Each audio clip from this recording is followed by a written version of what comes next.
Hey Yeah. man, it's great to meet you. Thank you for taking a minute out. And I'd like to Yeah. begin our conversation with 4 years ago, COVID just threw everything into a tailspin. Yeah. How did you survive that time period and how did it change the way that you approach life now? So COVID was first of all, COVID was a period of time for a lot of people that was very difficult. So what I'm about to say is the exact opposite of that. But I just want to say, like, I don't mean to like minimize anybody who went through anything. Who all the folks who went through difficult times, they lost folks. But for myself, COVID was a time of rediscovery for me. During that time, right before COVID, we put on a big fundraiser that was called Wedding for Good, which was a simulated wedding that was a fundraiser for our community, and it was supposed to like bring the marriage of like the community and like great causes together. And right before COVID, this we got to have this event, which planted the seed for the rest of COVID. So over COVID, I developed apps with folks. I began to rediscover video game streaming considerably. I dove deeper into public speaking, finding creative ways of delivering messages online to communities across the globe. I got to dive deeper into all of the passions that I was too afraid of doing before. So yes, COVID was a difficult time for a lot of people, but for me, it was a time where I got to really discover who I was as a person and trust myself to say, "Hey, I have a cool idea. Let's see what happens." I think the camera is moving away from the scene of what COVID was, and I think we're realizing that more and more. I hear that all the time, almost a little Yeah. level of buyer's remorse. I don't want to come across as, minimizing any of it, right? Yeah. But at the Yeah. same time, But there was a level of recalibration, and I think at the end of the day, how fast does things move in our society? How yeah. much have we needed to have the chance to take a breath? And that's kind of what this was, proverbial. I mean, literally and figuratively. Yes. So a couple things though. I'm not married. I don't have kids. So I know a lot of parents that were like, "Oh my goodness, please save me from my own children." And I get it, but I had the chance of having some space, Yeah. which was good for me. Yeah, Yeah. for sure. So let's get to the heart and soul of what you do right now in 2024 on a daily basis. I'm going to put you in front of Yeah. a bunch of third grade students at career day. And one of the kids is curious and says, "Hey, what do you do for a living?" How do you answer them? Well, a third grader asks me this question. Okay. Well, the first thing I would say to a third grader is be like, "Well, I don't do it much anymore, but I was a very big video game streamer for a while." Yeah. And they'd be like, "Video game streaming, did you play Fortnite?" And I'd be like, "Yes," and I was terrible at it. So that's over over the past few years, I got a chance to do video game streaming with one of my best friends, and so that's where I would start the conversation because that's relatable to Yeah. a third grader.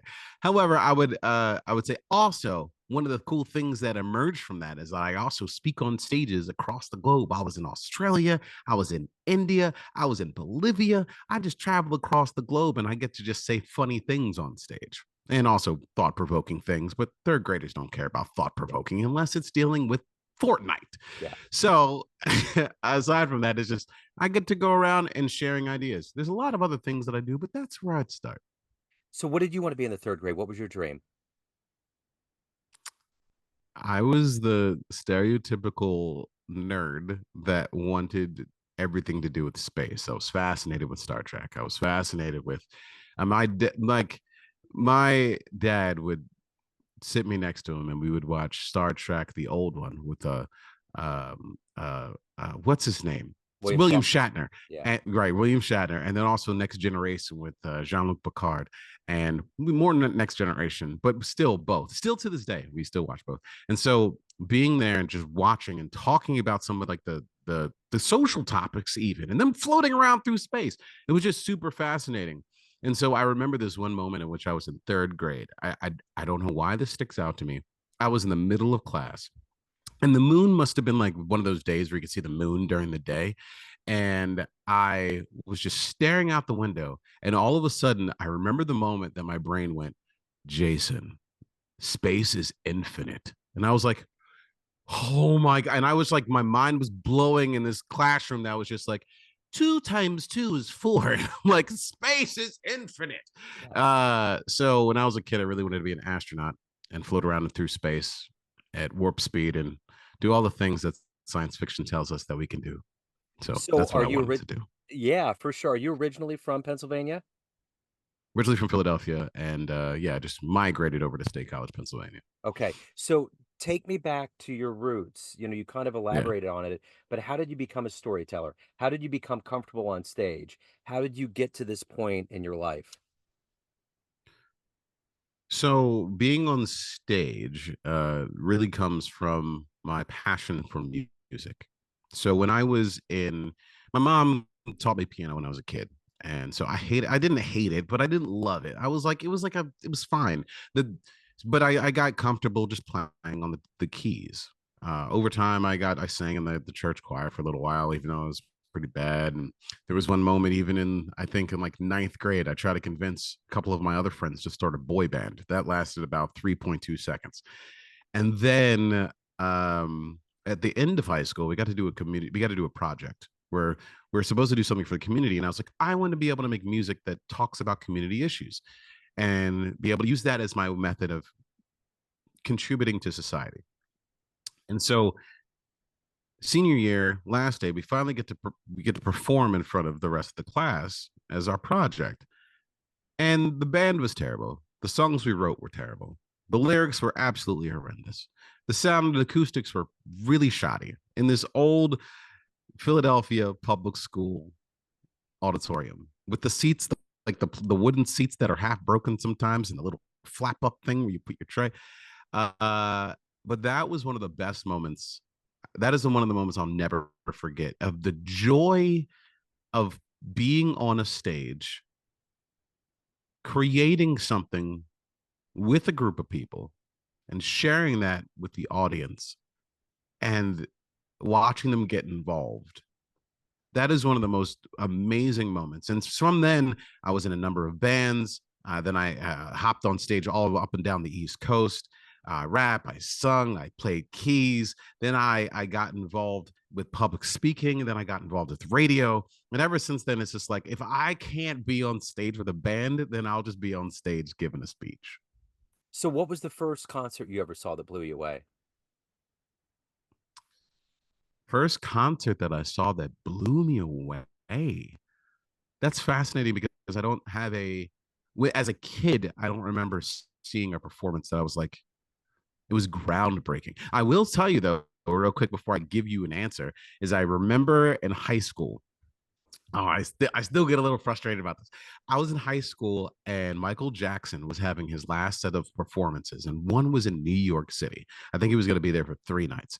And one of the teachers in the school organized like a road trip to get you buy tickets, hop on a school bus or something, and we go up and see Michael Jackson perform. Yeah. I don't remember what I did, but I got in trouble.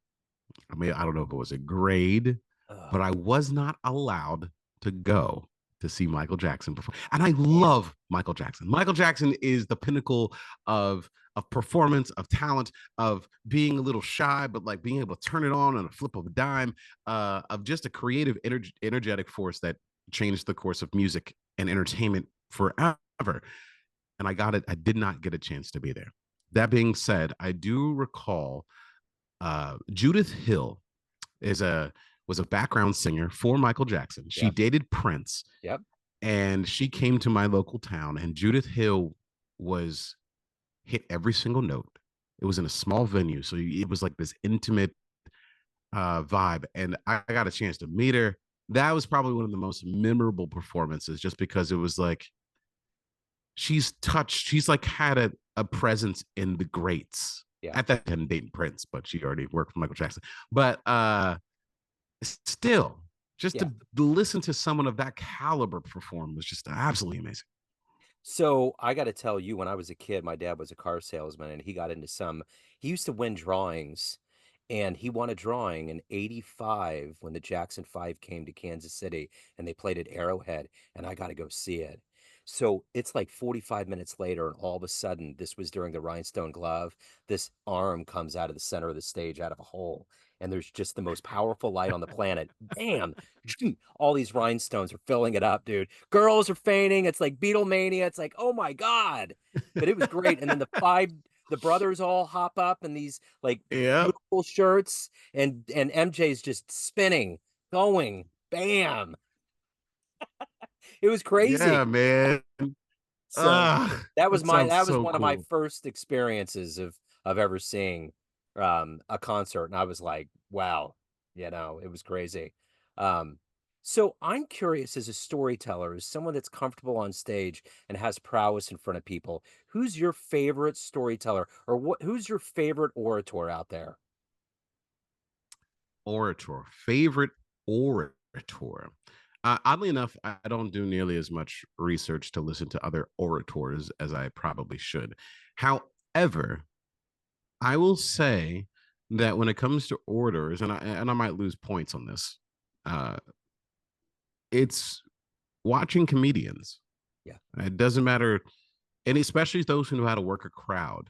Um, like even if like from Dave Chappelle to Kevin Hart, there's a new cat out now that it does all stage work. He does all crowd work. I can't think of his name, but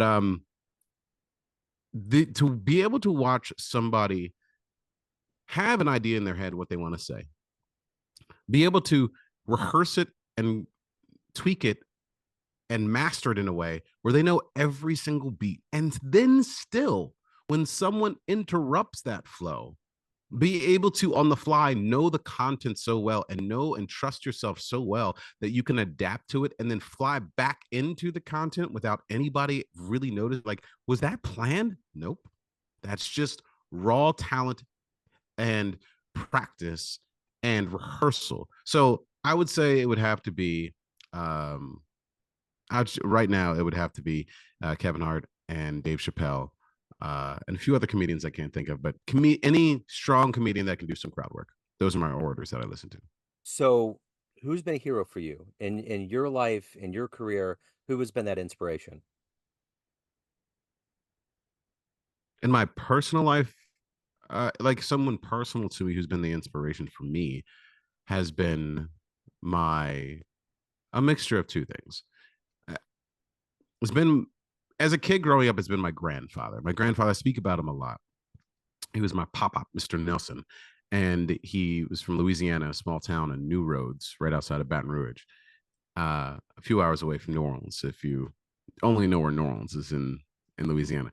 Um, and he was the kind of person that transformed his community. He worked in his community, and he was one of those he was one of those the type of person that would stand in front of a crowd and instantly capture and grab their attention. He was a principal. He worked with multiple groups around the country, and he just had that presence. He back always straight, always dressed to the nine, always could. He just would able to command his presence and command respect every single second that you were around him. And if you didn't give him respect, you would know about it. And so my grandfather, Mr. Nelson, was the type of person that I always looked to in that space. And as I've gotten older, and the reason why I think that was so easy for me is because my mom always talked about it, and because there were just stories. There were stories that were being told about him, like in the community. So I would hear about the stories. But the more that I get old, the more that I get older, the more that I'm not a young third grader anymore, the the more I realize that my own father is an inspiration to me too in different ways. I'm in the process of finishing up a book right now, and I didn't realize how many stories related to my own father. And through that experience, I've just seen that my dad, through him doing radio, through him doing being an anchor on television, from him being a tech head just like me, one that loves science fiction, the one that he supported me. He would always support me. He gave me some tough love, but he would always be there in my corner when I needed him. So I would say that my grandfather is the one that has all like the flashy things that you would want to be like, oh, this is an amazing human being, and we can make a movie about him. And but my father is like the one that I make a movie for myself now, I guess, when I think about someone who inspires me.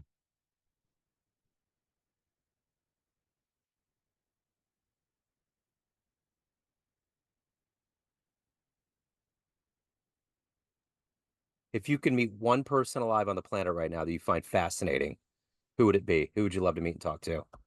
Two people. Two people. I know the answer to this question. Super easy. Okay. Donald Glover slash Childish Gambino, Uh-huh. and also Jordan Peele. Those two human beings to me are some of the most creative folks on the planet, especially if they were ever able to work together. My mind would be blown and I wouldn't know what to do with myself. But if you were to put those two people in the same room, man, I'd eat ramen noodles every single day for 3 years just to have that experience. They're so fascinating. Yeah, So fascinating. I agree. I totally agree. So, what is your motivation every day to do the work that you do, to continue to be good on stage, to tell the story, to share your life? What is that gas in your tank every day for you? What is my gas in my tank? The gas in my tank uh comes from a mixture of things. It comes from, I don't know whether it's a need or a fear or um desire. I don't know what the word is, but there's a feeling that I need to be able to contribute to something. I need to be able to say that I have left my mark on something. And it doesn't need to be grandiose, it doesn't need to be large. Like I've made a bunch of albums, music albums, and I have a few random people who listen to them. That's My music career is great because I have a few key folks who will go back and be like, I still go back and listen to those songs. It means the world to me. It means the world to me. So when it comes to writing books, when it comes to speaking on stage, when it comes to making new music, when it comes to being on podcasts, when it comes to trying to be exist in this world, if I am not seeking and going after something to leave some sort of something better than how I left it, just like my mama used to tell me when you go over other people's houses, if life was my house, then I have to leave it better than what it was before I got here. So that is my passion, is to find ways of doing that, and I'm still trying to find the best way of doing that. Sometimes I'm good, sometimes I'm not, sometimes I succeed, sometimes I fail, but I if there's anything that I can do to better something, then that's what I'm going to try to do. So, in all of these creative pursuits, what's one of your favorite fan letters? And letters, ah, gross. I don't. Okay, here's the thing. I am not a big fan of. I have a hard time. I thrive off of criticism. Let me start there. I thrive off of criticism. So when I get the good words, they don't always hit as solidly as the ones that are like, here are 5 things you could have done better. I'm like, oh, great. One, two, I disagree with three, I disagree with four, but five, oh, 3 out of 5. I like this. Thank you.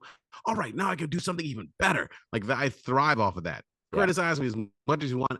I will all day. But as far to answer your question, it's hard for me to dive and be like, oh, this means a lot to me. But I will say, I mean, this is kind of a cop out, but it's also the most meaningful thing that anyone ever has ever said to me from a creative standpoint. So when I was doing video game streaming, it comes back to video game streaming. Uh, there was one random day I decided to just go live, and I made music. And when I would make music, it would be I do it on the fly. So I say, what kind of sounds do you want? What kind of instruments do you want? What kind of genre do you want? What lyrics do you want? We just make the song up in like an hour, and it's fun and ridiculous and stupid and great. And so one day I just randomly went live, and we did that. I thought everything was terrible. I thought it was garbage. And then 6 months later, there was a person in the community that was like, and they were newish to the community at the time, and they said to me, Jason, that one day you played that music, you saved my life. I had very dark thoughts that day, and that was a moment in which you made me realize that there's joy, there's fun, there's spontaneity. There are people out there that want to do something amazing. And so, thank you. And that was it. And so that's not necessarily a fan letter, but that's my, if there was ever a Jason version of a fan letter, it's the moment in which somebody's like, what you're doing means something to me. And there's nothing that means more than, making sure that someone's still will be able to hang out with us. So, of all of these things that you've done with your life and career up to this point, what are you the proudest of? What am I the proudest of? Oh, another gross question, Oh Joe. no! God, Oh no! uh, proud of? See, this is the way my brain works. It's like I haven't done it yet. Whatever the thing is that I'm supposed to say, I haven't done it yet. The thing that I'm proud of most, I would have to say, okay, let me break it down. I would have to say, as far as like accomplishing, if in the category of accomplishing things that I set out to do, the TEDx talk that I gave earlier this year was a pretty big step. I set a goal. I didn't have any friends that kind of like helped me get in the door. It was just all me, worked on it, and I got through, and I nailed it. Um, so that is something that I am proud of because I felt like I worked for it and I got to that place. Another thing that I'm proud of is the last music album that I came out with. It's probably one of my favorite albums, and nobody has ever listened to it, and I don't care. It's when I listened back to it, I listened back to a song the other day, and I was like, and I made it with the community, which is even better. When people came in, and it's not just me, it's like us made this music together. It just feels good. I'm proud of being able to connect with people across the globe and inspire them to think differently. Like my TEDx talk talks about uh, how we think about privilege. How we can think about privilege differently, and the way that we've been thinking about it, and the reasons why we haven't talked about it are just wrong. And I've had people come up to me and say, months later, like, I still think about how you framed that, and I'm still working through and I'm sharing these concepts with other people. I'm proud that there's a nugget of information and at least one random insight that I had that is being shared with others that hopefully will move the conversation forward as far as improving the lives of themselves and others. So I'm proud that I realized that my dad was a cool guy. uh I think I'll leave it at that for now. So let's get to something here. At the end of the day, everyone has a perception of you.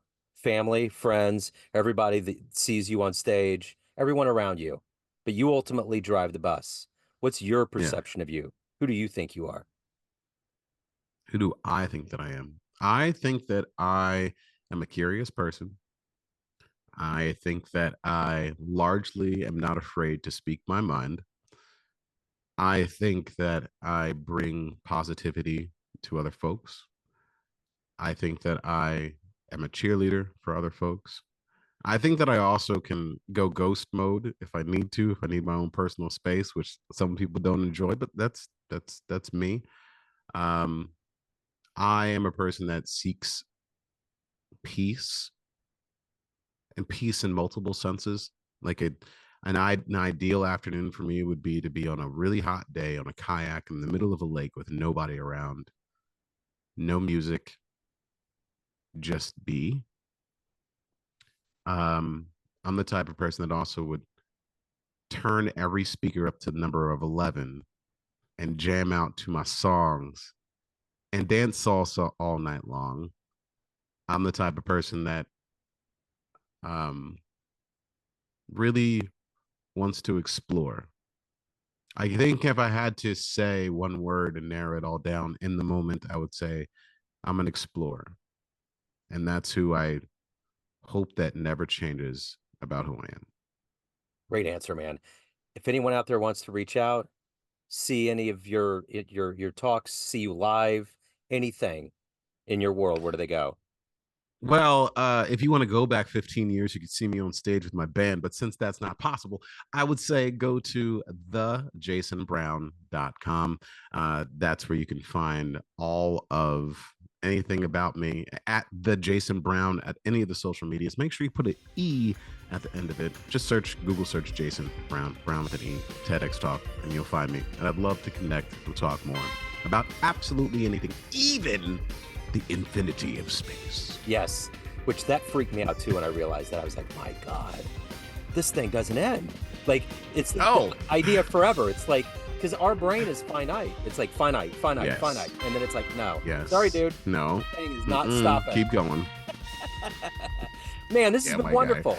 What a cool cat. Well, Thank you. I appreciate it. thank Appreciate you, the Joe. time. Best of luck. Joe.